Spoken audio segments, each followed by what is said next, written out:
We help each other out. But when it comes to stuff like this, emotional shit, it's like no one thinks anyone wants to hear about it. I keep thinking how desperate he must have been at the end. And how we could have stopped it.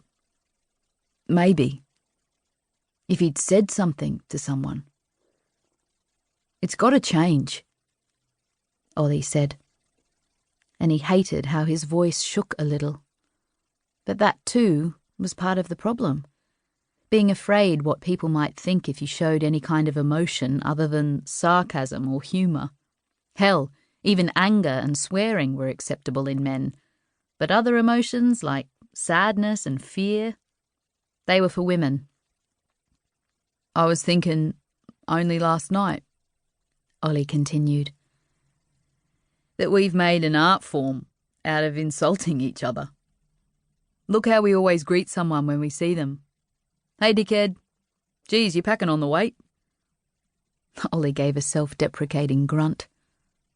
No wonder these backpackers look at us weird when they first come here. Who speaks to their mates like that? Yeah, but come on, Ollie, that's the whole point. They're your mates. The meaner the insult, the more you like 'em. That's what I mean. It's become a culture of putting each other down. You're supposed to be tough enough, thick-skinned enough to take the worst insult anyone can throw at you. Only what about when you're feeling really crappy? That night I saw Luke at the pub. The last time I saw him, I could tell he wasn't himself. But he couldn't have sat down and brought up whatever was going on with a table full of blokes who would have called him a pussy and handed him another beer till he got over his mood. It's not good enough. A thoughtful silence followed, and Ollie realised it felt good to get that out in the open. Maybe you've got a point, Griffin said slowly. I've been guilty in the past of brushing off someone who's down in the mouth as feeling sorry for themselves. He shrugged. I suppose we could take it a bit easier on the ribbon.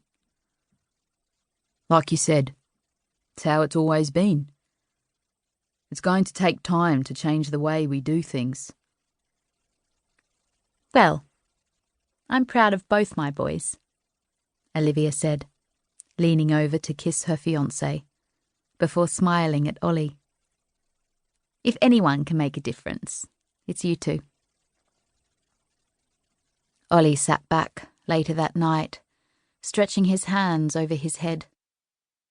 It had been a long day, but he'd managed to achieve a lot. Hadley had released a few more of the photos she'd taken, and interest in the Facebook page was growing at an alarming rate.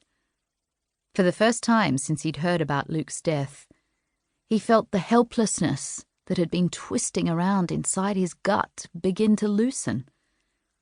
If they could change the world for just one person, if they could get one person to ask for help, then it'd make all this worthwhile.